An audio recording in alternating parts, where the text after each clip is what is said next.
Assalamualaikum warahmatullahi wabarakatuh. Perkenalkan, nama saya Adina Nur Latifah dari jurusan Komunikasi dan Penyiaran Islam semester 5 kelas A. Di sini saya akan sedikit mereview atau menjawab beberapa pertanyaan untuk ujian tengah semester dari mata kuliah Teknik Hitobah yang diampu oleh Bapak Aang Ridwan. Nah, di sini terdapat 3 pertanyaan. Kalau begitu langsung saja ke pertanyaan yang pertama, yaitu apakah esensi etika khotib menurut Imam Al-Ghazali?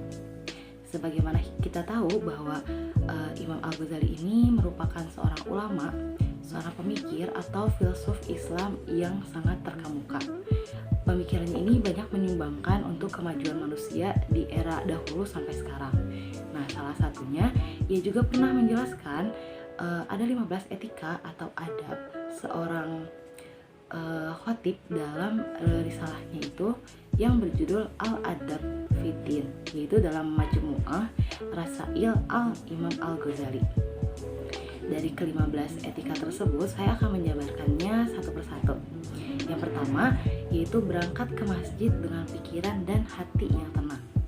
Jadi maksudnya seorang khatib di sini memiliki rasa tanggung jawab yang penuh terhadap sah atau tidaknya khutbah dan mampu memberikan motivasi kepada para jemaahnya. Lalu yang kedua yaitu terlebih dahulu sholat sunnah. Ketika ia sudah sampai di masjid, kemudian duduk dengan penuh haibah. Haibah di sini artinya wibawa, yaitu tidak melakukan hal yang tidak perlu dan menggunakan waktu untuk mereview materi yang akan dia sampaikan dalam khutbahnya. Lalu yang ketiga, ini ada tidak berbincang-bincang dan menunggu waktu, yaitu alasannya karena bila berbincang akan memecah konsentrasi dari seorang khutbah, seorang khatib ya. Karena jika ia berbincang hal yang tidak perlu, mungkin materi yang ia review itu tidak akan tersampaikan sepenuhnya sehingga khutbah yang dijalankan itu tidak akan sah. Lalu yang keempat, melangkah menuju mimbar dengan penuh rasa hormat, seolah-olah akan mengatakan sesuatu pada Yang Maha Perkasa, yaitu ketika akan melaksanakan khutbah, jadi harus menghindari rasa percaya diri berlebihan. Ini harus diingat juga oleh para khatib ya. Lalu yang kelima, naik dan berdiri di tangga dengan khusyuk sambil berzikir. Lalu selanjutnya yang keenam, yaitu berputar untuk melayangkan pandangan kepada mustami dengan penuh konsentrasi. Jadi ia harus melayangkan pandangan tuh dari mustami baris depan sampai ke belakang, seperti itu. Lalu yang ketujuh, ia harus menyampaikan salam kepada mustami agar mereka mendengarkan khutbah. Karena kan ketika sebelum memulai khutbah, mungkin sebagian daripada mustami ada yang sedang tidak fokus gitu ya, tidak konsentrasi. Jadi dengan mengucapkan salam, otomatis semua pandangan dan perhatian para mustami akan tertuju kepada seorang khatib. Lalu yang ke-8, duduk untuk mendengarkan azan dengan penuh rasa takut kepada Yang Maha Kuasa. Lalu yang ke-9, yaitu berkhutbah dengan penuh tawadu. Lalu yang ke-10, tidak menunjuk-nunjuk dengan jari. Nah, di sini ketika misalkan ada seorang mustami atau jemaah yang gaduh, seorang khatib dilarang untuk menunjuk-nunjuk. Jadi bisa dengan menegur dengan cara yang baik gitu ya, tidak dengan menunjuk-nunjuk.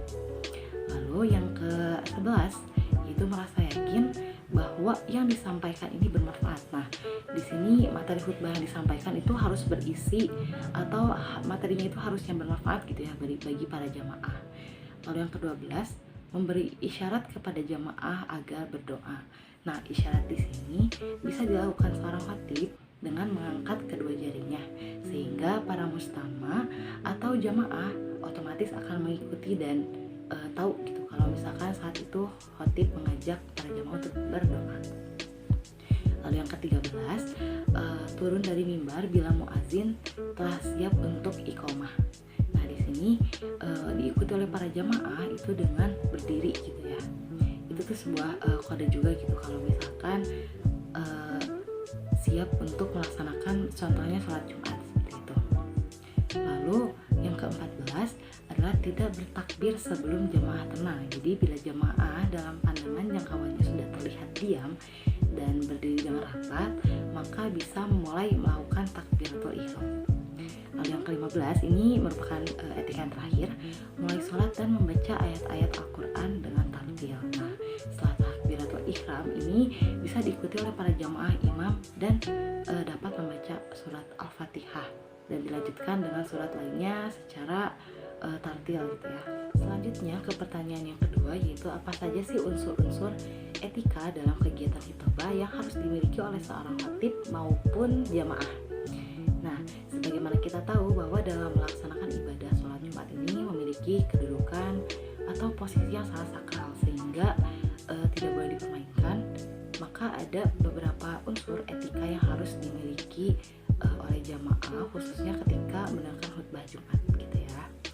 Nah, yang pertama ada berangkat dari rumah itu sudah dalam keadaan berwudu. Lalu yang kedua, berangkat lebih awal, itu maksudnya sebelum azan zuhur berkumandang, dan juga kemudian dia sudah sampai, sebelum duduk lakukanlah sholat tahiyatul masjid. Lalu yang ketiga, menjawab salam dari khatib ketika akan memulai khutbah. Lalu yang keempat itu menjawab kumandang azan dan berdoa setelahnya. Nah, poin yang selanjutnya itu yang kelima, bila khatib bersolawat, hendaknya kita ikut bersolawat kembali. Lalu yang keenam, dilarang duduk dengan memeluk lutut ketika mendengarkan khutbah. Jadi duduknya itu harus sopan dan sebaik mungkin lah ya gitu. Lalu yang ketujuh itu dilarang berbicara dan mengobrol. Lalu yang kedelapan, dilarang main-main ketika khutbah sedang berlangsung. Yang yang sembilan, cukup memberi isyarat atau kode untuk mendiamkan jamaah yang gaduh, namun tetap dengan cara yang sopan. Dan yang ke-10 itu tidak perlu menjawab salam orang yang bersin dan membalas salaman gitu ya. Jadi misalkan ketika sudah datang ke masjid dan ada jamaah lainnya yang mengucap salam gitu ya, kita tidak punya kewajiban untuk menjawab salam itu kembali. Lalu yang ke-11 ini, bila datang terlambat, tunaikanlah sholat tahiyatul masjid. Lalu yang ke-12, berniat untuk aktualisasi pesan khatib. Nah, di sini maksudnya ketika khatib sudah menjelaskan materi dari khutbahnya gitu ya, kita tuh memiliki perasaan untuk ingin menerapkannya gitu, untuk ingin mengaktualisasikan isi pesan yang sudah disampaikan oleh seorang khatib. Lalu yang ke-13 yang terakhir yaitu mengamini doa. Selanjutnya saya akan menjawab pertanyaan yang terakhir atau pertanyaan ketiga, yaitu bagaimana urgensi etika dalam keseluruhan proses kegiatan hitobah. Nah, jika berbicara mengenai urgensi dalam Islam, sebetulnya kita tidak memiliki aturan yang memberatkan gitu ya bagi setiap orang dalam beribadah.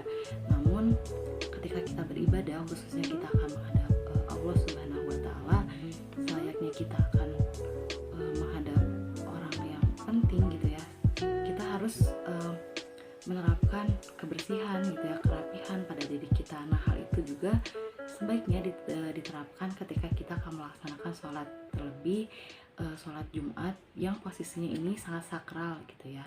Nah, hal ini juga akan mempengaruhi seberapa sah ibadah yang kita lakukan.